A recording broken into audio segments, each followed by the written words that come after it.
High fives circulated through the entire Team USA huddle after the game. Every player received acknowledgement, every single one, except for one glaring omission. The cameras captured everything. Caitlin Clark dapped up her teammates one by one, then spun around as if Angel Reese's outstretched hand didn't exist. The internet detonated. Fan bases mobilized for digital warfare. Suddenly, everyone had strong opinions about 30 seconds of video.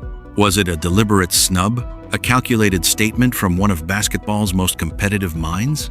Or was it simply a split-second decision made during a moment of frustration? Something so minor, it would have evaporated into nothing if not for the millions of eyes watching these two athletes like hawks. The answer isn't as simple as either side wants you to believe. Because what actually occurred versus what everyone decided it meant are two completely separate discussions. One is about a handshake. The other is about a rivalry that has become so massive it now generates its own gravity. To understand what really happened in those 30 seconds, you have to look beyond the clip. You have to examine the game that preceded it, the history that led to it, and the game that followed it. Because the full story is much stranger than a simple snub. It's a story about how modern sports fandom consumes moments, magnifies them, and often misses the bigger picture entirely. During Team USA's matchup against Puerto Rico, Caitlin Clark moved down the lineup, exchanging high fives with her teammates. It was a standard post-game ritual, the type of routine interaction happening after every basketball game. Don't forget to subscribe and turn on the notification bell so you never miss a video. At every competitive level, from recreational youth programs through elite international tournaments, you slap hands, exchange nods, continue moving. Normally, this receives zero attention because there's nothing remotely noteworthy about it. This time was different. Angel Reese positioned herself with her hand extended. Clark pivoted away before reaching her. No hesitation, no backward glance, no delayed acknowledgement. She simply rotated in the opposite direction, leaving Angel Reese standing there with her hand hanging in empty air. Cameras documented the entire sequence.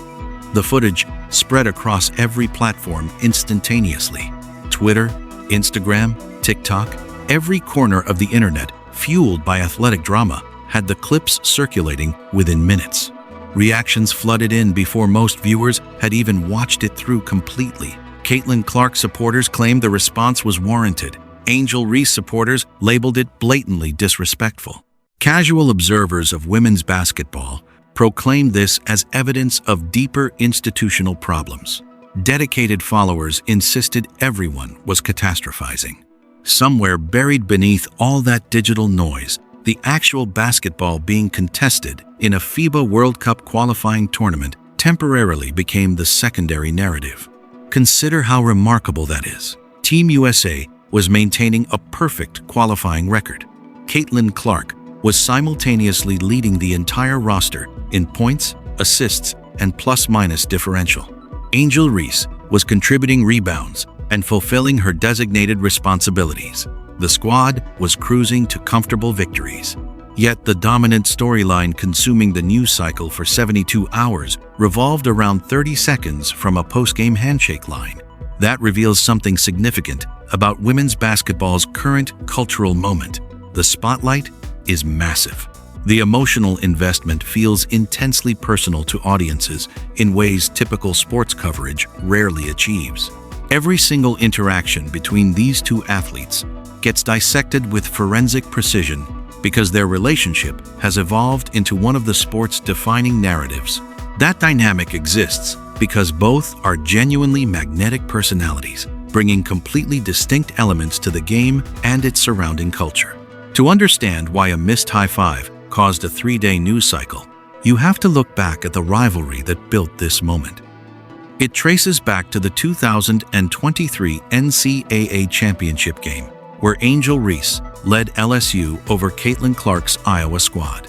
That game drew nearly 10 million viewers, a record at the time, and it ended with Reese using Clark's own "you can't see me" gesture against her. That moment wasn't just a celebration. It was a declaration. Two of the most competitive athletes in women's basketball had just stamped their rivalry onto the national consciousness in real time, and the public couldn't look away. That tension followed them into the pros.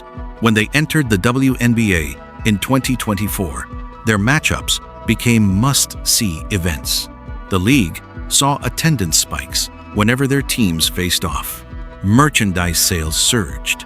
Television ratings for those games regularly outperformed everything else on the schedule. But with that attention came physical play that often bordered on intense. A flagrant foul here, a shoving match there. The narrative was already set before they ever became teammates. So when USA Basketball announced they'd both be on the national team roster, the basketball world collectively held its breath. People were waiting for something to happen. There's a reason the handshake clip exploded the way it did. It wasn't just about those 30 seconds. It was about everything that had come before. The championship game stare-down, the WNBA physicality, the endless comparisons between their playing styles, their personalities, their fan bases. By the time they stepped onto the floor together in Puerto Rico, the public had already written a script for their relationship. Conflict, rivalry, disdain. So when the footage emerged, showing Clark bypassing Reese's hand, it didn't feel like an isolated incident. It felt like confirmation. It felt like the moment everyone had been waiting for. Except the story didn't end there. The history told everyone what to expect. The next game would tell a completely different story. But here's where honest conversation needs to transcend most social media analysis. Appearing like something differs from actually being that thing. The clip isolated one instant, 30 seconds extracted from an entire competition, an entire tournament, an entire professional relationship between two athletes who've competed in identical circles since their collegiate careers. One isolated moment doesn't establish a relationship's complete character. One bypassed handshake doesn't reveal everything about how two individuals genuinely regard each other. The more substantial story from the Puerto Rico game had nothing to do with the handshake line. Reports and analysis from that matchup pointed out that Angel Reese spent portions of the contest operating outside her designated role. She was advancing the ball up court when Caitlin Clark was positioned to receive it. She was attempting passes beyond her natural capabilities. She was shielding the ball from Clark on rebounds rather than immediately seeking the outlet opportunity. That behavior created genuine offensive friction and represented the more substantial story from that game by considerable margins.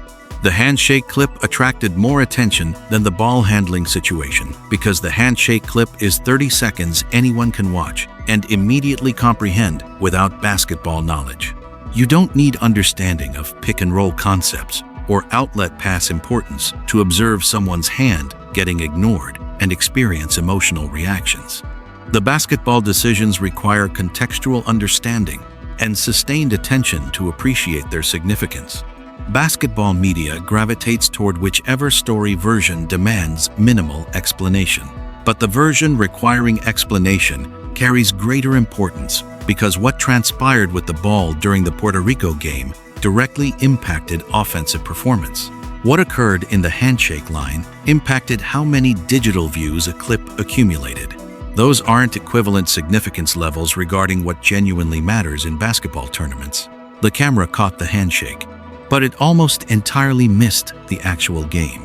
Now consider the machine that turned 30 seconds of footage into 3 days of national conversation. Social media platforms are built for moments like this. They reward simplicity, emotion, and conflict. A clip where one athlete appears to snub another delivers all three instantly. No context needed, no analysis required. And just a clear villain, a clear victim, and an endless comment section ready to argue about which is which. Within hours, the discourse had fractured into predictable camps. Dave Portnoy weighed in, as he often does on Clark-related content, amplifying the clip to his millions of followers. Fan accounts on both sides began producing highlight reels designed to prove either Clark's supposed arrogance or Reese's supposed victimhood. Casual observers, who hadn't watched a single minute of the actual game, were suddenly experts on both players' character. The algorithms noticed, engagement spiked, and the platforms pushed the clip to even more users who hadn't asked for it but couldn't look away. But here's what the social media frenzy obscured. The handshake clip wasn't even the only viral moment from that game. Earlier footage had shown Clark missing a high five from a different teammate, and that clip had also circulated. Two unrelated moments from the same game were being analyzed simultaneously as though they were interconnected narrative pieces. They weren't. One was a challenging game where Clark didn't perform optimally. The other was a handshake line that concluded one player short. But the internet doesn't prioritize truth. It prioritizes story. And the story of two rivals clashing again was simply more compelling than the reality of two professionals having an off night. The platforms rewarded that story with visibility. The visibility generated more engagement. The engagement generated revenue. By the time anyone stopped to ask whether the snub was actually intentional, the narrative had already hardened. This is how modern sports media operates now. The clip becomes the story. The context becomes optional. And the actual athletes involved become characters in a script they never approved. But here's the part of the story that the viral clip didn't show. The very next game, Team USA faced Italy. And whatever people thought they saw in Puerto Rico was answered on the court in Italy. Not with statements to the media, not with carefully crafted social media posts. With basketball, Clark and Reese functioned perfectly together, not merely tolerating each other the way teammates occasionally do when authentic underlying conflict exists, genuinely functioning well, establishing eye contact, coordinating on court, participating in identical spacing, exchanging the kinds of glances that occur between teammates aligned about offensive execution. In the first quarter, with Team USA leading, Reese set a decisive screen that allowed Clark to find open space. Clark then fed the ball back to Reese for a smooth interior finish. It was the kind of two-person action that requires trust and timing, elements that don't materialize overnight if genuine hostility exists. The stats backed up what the eyes could see. Clark finished with 12 points and 5 assists. Reese anchored the interior with 7 rebounds. Together, their second-unit group combined for 29 points, helping the team shoot nearly 61% from the field. If genuine hostility existed, the profound personal variety that doesn't evaporate overnight, it would have manifested during this game. It would have appeared in ball movement patterns, body language during timeouts, spatial positioning relative to each other. Those elements are impossible to fabricate throughout 40 minutes in competitive basketball environments. None of that materialized. The Italy game concluded the Puerto Rico drama more effectively than any volume of social media commentary could achieve. Clark performed well. Reese fulfilled her role. The team secured victory. They were visibly compatible together. Whatever transpired in that handshake line Thursday was resolved, adjusted, and transcended by Saturday. That's what professional athletes do. They compete. They experience moments. Then they return to work. The fan bases continued arguing. The players had already progressed forward. One bypassed handshake, 3 days of internet chaos. Then both athletes competed the following game, appearing completely functional together. That's professional sports in the social media era.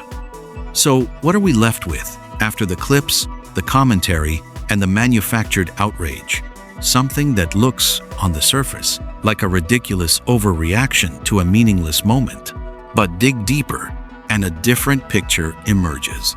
The fact this particular moment generated 3 days of social media coverage and ignited fan-based warfare reveals more about the audience size watching these two players than the severity of whatever transpired in that handshake line.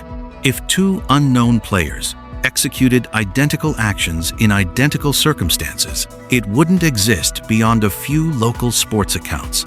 Because it involved Clark and Reese, it became national conversation. And that audience, those people invested enough to choose sides and debate for days, actually represents the best development for women's basketball in considerable time. The conflict generates attention. The attention generates viewership. The viewership generates commercial value for the sport. The commercial value generates improved contracts, superior facilities, enhanced coverage, and better conditions for every league player. This is the paradox of the modern Clark-Reese dynamic. The rivalry that fuels endless online arguments is also the engine driving unprecedented growth in women's basketball. When these two face off in the WNBA, tickets sell out within hours. When they're on the same national team, exhibition games draw numbers that used to be reserved for finals matchups. The handshake controversy, as exhausting as it was to witness, contributed to that momentum. It reminded casual viewers that something compelling was happening in women's sports. It gave new audiences a reason to tune in to the next game, if only to see what would happen next. There's something genuinely constructive happening in the background of all this noise. The financial trajectory of the WNBA has shifted dramatically since these two entered the league. Franchise valuations have climbed, attendance records have fallen, media rights deals have expanded. None of that happens without the kind of cultural relevance that generates controversy like a missed handshake. So while the drama might feel manufactured, while the online battles might feel pointless, the stakes behind them are very real. The sport is growing. The players are benefiting. And somewhere beneath the noise, two of the best in the world are proving they can win together when it actually matters. The Italy game proved what the handshake clip couldn't show. Two competitors who understand that games are won on the court, not in comment sections. Clark finished with 12 points and 5 assists. Reese anchored the interior with 7 rebounds. Their second unit group combined for 29 points. They were visible together. They were functional together. Whatever happened in that handshake line was resolved by Saturday. That's what professional athletes do. They compete. They experience moments. Then they return to work. The fan bases continue arguing. The players have already moved forward. One bypassed handshake, 3 days of digital warfare, and 2 athletes who prove they can dominate on the same floor when it actually matters. The rivalry isn't going anywhere, but neither is their ability to win together. Maybe that's the part of the story worth remembering. Not the 30 seconds designed for outrage. Not the manufactured narratives designed for engagement, but 2 elite competitors who showed up, played the game, and answered every question the only way that matters, with their performance, with their professionalism, with wins. The internet will always choose drama. The players choose basketball. And that choice tells you everything you need to know about what actually happened in Puerto Rico. Stay locked in with my channel, Simply Explained, your home for the truth behind the WNBA headlines.